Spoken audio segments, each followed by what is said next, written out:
ہجر من گفتم علاج زندگی، گفتم علاج زندگی، گفتہ کے دیدار منا گفتم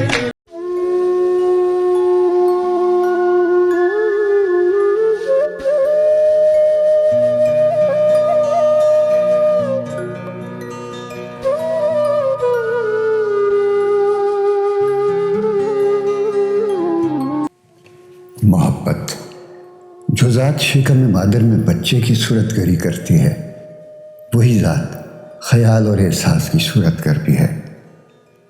پیدا فرمانے والے نے چہروں کو تاثر دینے والا بنایا اور قلوب کو تاثیر قبول کرنے والا۔ ہر چہرہ ایک رینج میں تاثیر رکھتا ہے اور اس کے باہر وہ تاثیر نہیں ہوتی۔ دائرہ تاثیر صدیوں اور زمانوں پر بھی محیط ہو سکتا ہے۔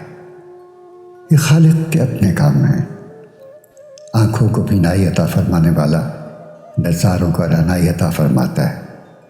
وہ خود ہی دل پیدا فرماتا ہے، خود ہی دل بر پیدا فرماتا ہے اور خود ہی دل بری کا خالق ہے، بلکہ وہ خود ہی سر دل برا ہے۔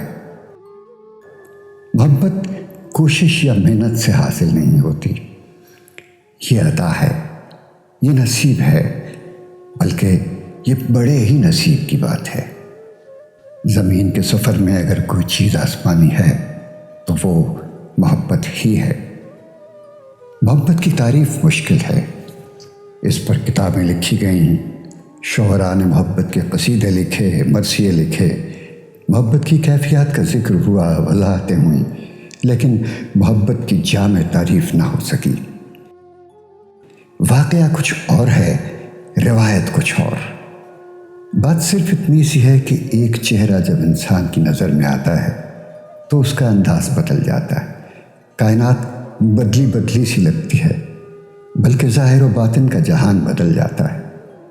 محبت سے آشنا ہونے والا انسان ہر طرف حسن ہی حسن دیکھتا ہے۔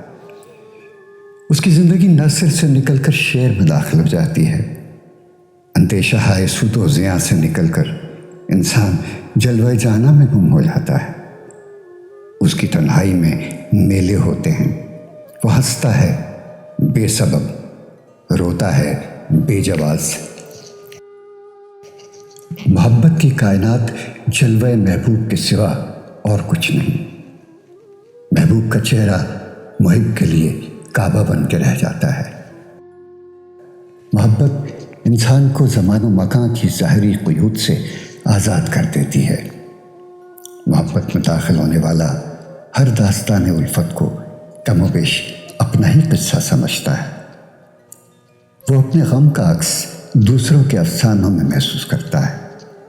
محبت وحدت سے کثرت اور کثرت سے وحدت کا سفر طے کراتی ہے۔ محبت آسمانوں کی بے کراں وسعتوں کو ایک جست میں طے کر سکتی ہے۔ محبت قطرے کو الزم آشنا کر دیتی ہے۔ محبت زمین پر پاؤں رکھے تو آسمانوں سے آہٹ سنائی دیتی ہے۔ محبت کرنے والے کسی اور مٹی سے بنے ہوتے ہیں۔ یہ خلوص کے پیکر دنیا میں رہ کر بھی دنیا سے الگ ہوتے ہیں۔ دراصل محبت زندگی اور کائنات کی انوکھی تشریح ہے۔ یہ قرآن فطرت کی الگ تفسیر ہے۔ یہ حیات و مرگ کے مغفر و مز کی جداگانہ آگہی ہے۔ محبت میں دھڑکنے والے دل کے ساتھ کائنات کی دھڑکنیں ہم آہنگ ہو جاتی ہیں۔ محبت اور محبوب کا تقرب موسموں کو خوشگوار بنا دیتا ہے۔ محبوب کی جدائی سے بہاریں روٹھ جاتی ہیں۔ محبوب کا فراق بینائی چھین لیتا ہے اور محبوب کی قمیص کی خوشبو سے بینائی لوٹ آتی ہے۔ یہ بڑا راز ہے، یہ انوکھا عمل ہے۔ اس زندگی میں ایک اور زندگی ہے، اسی کائنات میں ایک اور کائنات ہے۔ محبت ہو تو انسان کو اپنے وجود ہی میں کائنات کی وسعتوں اور رنگینیوں سے آشنائی ہوتی ہے۔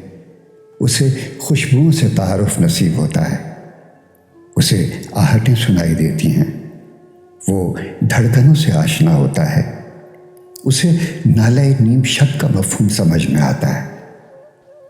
محبت کرنے والا اپنی ہستی کے نئے معنی تلاش کرتا ہے، وہ باطنی سفر پر گامزن ہوتا ہے۔ زندگی کے تپتے ہوئے ریگزار میں محبت گویا ایک نخلستان سے کم نہیں۔ محبت کے سامنے ناممکن و محال کچھ نہیں۔ محبت پھیلے تو پوری کائنات اور سمٹے تو ایک قطرہ خون۔ در حقیقت محبت آرزو قرب حسن کا نام ہے۔ ہم ہمہ وقت جس کے قرب میں رہنا چاہتے ہیں وہی محبوب ہے۔ محبوب ہر حال میں حسین ہوتا ہے، کیونکہ حسن تو دیکھنے والے کا اپنا انداز نظر ہے۔ ہم جس ذات کی بقا کے لیے اپنی ذات کی فنا تک بھی گوارا کرتے ہیں وہی محبوب ہے۔ محب کو محبوب میں کجی یا خامی نظر نہیں آتی، اگر نظر آئے بھی تو محسوس نہیں ہوتی، محسوس ہو بھی تو ناگوار نہیں گزرتی۔ محبوب کی ہر ادا دل بری ہے، یہاں تک کہ اس کا ستم بھی کرم ہے، اس کی وفا بھی پر لطف اور جفا بھی پرکشش۔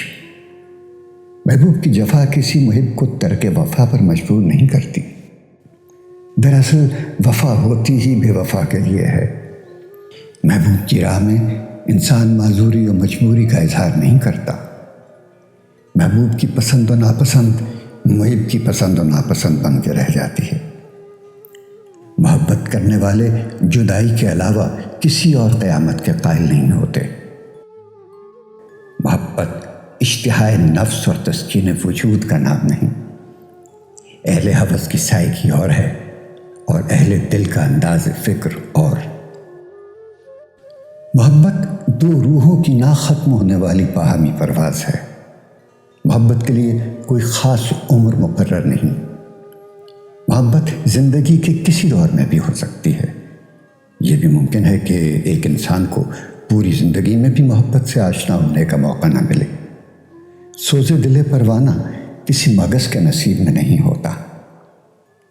عقیدوں اور نظریات سے محبت نہیں ہو سکتی، محبت انسان سے ہوتی ہے۔ اگر پیغمبر صلی اللہ علیہ وآلہ وسلم سے محبت نہ ہو تو خدا سے محبت یا اسلام سے محبت نہیں ہو سکتی۔ یہاں یہ سوال پیدا ہوتا ہے کہ مجاز کیا ہے اور حقیقت کیا ہے؟ دراصل مجاز بذات خود ایک حقیقت ہے، اور یہ حقیقت اس وقت تک مجاز کہلاتی ہے جب تک رقیب ناگوار ہو۔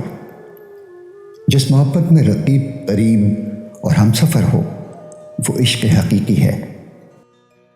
اپنا عشق اپنا محبوب اپنے تک ہی محدود رکھا جائے تو مجاز، اور اگر اپنی محبت میں کائنات کو شریک کرنے کی خواہش ہو تو حقیقت۔ رانجھے کا عشق مجاز ہو سکتا ہے، لیکن وارث شاہ کا عشق حقیقت ہے۔ عشق حقیقی عشق نور حقیقت ہے۔ یہ نور جہاں سے بھی آیا ہوگا عاشق کے لیے محبوب ہوگا۔ عشق نبی صلی اللہ علیہ وآلہ وسلم عشق حقیقی ہے، عشق آل نبی عشق حقیقی ہے، عشق اصحاب نبی عشق حقیقی ہے، عشق جامی رحمۃ اللہ علیہ عشق حقیقی ہے، اویس قرنی رحمۃ اللہ علیہ کا عشق عشق حقیقی ہے، عشق رومی رحمۃ اللہ علیہ عشق حقیقی ہے، بلکہ اقبال رحمۃ اللہ علیہ کا عشق بھی عشق حقیقی ہی کہلائے گا۔ اگر قطرہ شبنم واصل قلزم ہو اور آنسو بھی سمندر سے واصل ہو تو شبنم اور آنسو کا عشق بھی عشق قلزم یا عشق حقیقی کہلائے گا۔ پیر کامل کا عشق عشق نبی ہی کہلائے گا۔ حضور اکرم صلی اللہ علیہ وآلہ وسلم کو نور خدا کہا جاتا ہے، اور ولی چونکہ مظہر عشق نبی ہوتا ہے اسے مظہر نبی یا مظہر نور خدا کہا جا سکتا ہے۔ پیر کامل کو عشق میں صورت ظل الہ کہنا جائز ہے۔ مولانا روم نے اس کو یوں کہا ہے: ہر کے پیرو ذات حق را یک ندید، نئے مرید ہو، نئے مرید ہو، نئے مرید۔ بہرحال عشق مجازی کو بوسیلہ شیخ کامل عشق حقیقی بننے میں کوئی دیر نہیں لگتی۔ ہر انسان کے ساتھ محبت الگ تاثیر رکھتی ہے۔ جس طرح ہر انسان کا چہرہ الگ، مزاج الگ، دل الگ، پسند ناپسند الگ، قسمت نصیب الگ، اسی طرح ہر انسان کا محبت میں رویہ بھی الگ ہوتا ہے۔ کہیں محبت کے دم سے تخت حاصل کیے جا رہے ہیں، کہیں تخت چھوڑے جا رہے ہیں، کہیں دولت کمائی جا رہی ہے اور کہیں دولت لٹائی جا رہی ہے۔ محبت کرنے والے کبھی شہروں میں ویرانے پیدا کرتے ہیں، کبھی ویرانوں میں شہر آباد کر دیتے ہیں۔ دو انسانوں کی محبت یکساں نہیں ہو سکتی، اس لیے محبت کا بیان مشکل ہے۔ دراصل محبت ہی وہ آئینہ ہے جس میں انسان اپنی اصلی شکل، باطنی شکل، حقیقی شکل دیکھتا ہے۔ محبت ہی قدرت کا سب سے بڑا کرشمہ ہے۔ جس تن لاگے سو تن جانے۔ محبت ہی کے ذریعے انسان پر زندگی کے معنی منکشف ہوتے ہیں۔ کائنات کا حسن اسی آئینے میں نظر آتا ہے۔ آج کا انسان محبت سے دور ہوتا جا رہا ہے۔ آج کا انسان ہر قدم پر ایک دوراہے سے دوچار ہوتا ہے۔ مشینوں نے انسان سے محبت چھین لی ہے۔ آج کے انسان کے پاس وہ وقت نہیں کہ وہ نکلنے اور ڈوبنے والے سورج کا منظر تک بھی دیکھ سکے۔ وہ چاندنی راتوں کے حسن سے ناآشنا ہو کر رہ گیا ہے۔ آج کا انسان دور کے سیٹلائٹ سے پیغام وصول کرنے میں مصروف ہے۔ وہ قریب سے گزرنے والے چہرے کے پیغام کو وصول نہیں کر سکتا۔ انسان محبت کی سائنس سمجھنا چاہتا ہے اور یہ ممکن نہیں۔ زندگی صرف نیوٹن ہی نہیں، زندگی ملٹن بھی ہے۔ ہرن کا گوشت الگ حقیقت ہے اور چشم آہو الگ مقام ہے۔ زندگی کارخانوں کی آواز ہی نہیں، احساس پرواز بھی ہے۔ زندگی صرف میں ہی نہیں، زندگی وہ بھی ہے اور تو بھی ہے۔ زندگی میں صرف مشینیں ہی نہیں، چہرے بھی ہیں، متلاشی نگاہیں بھی۔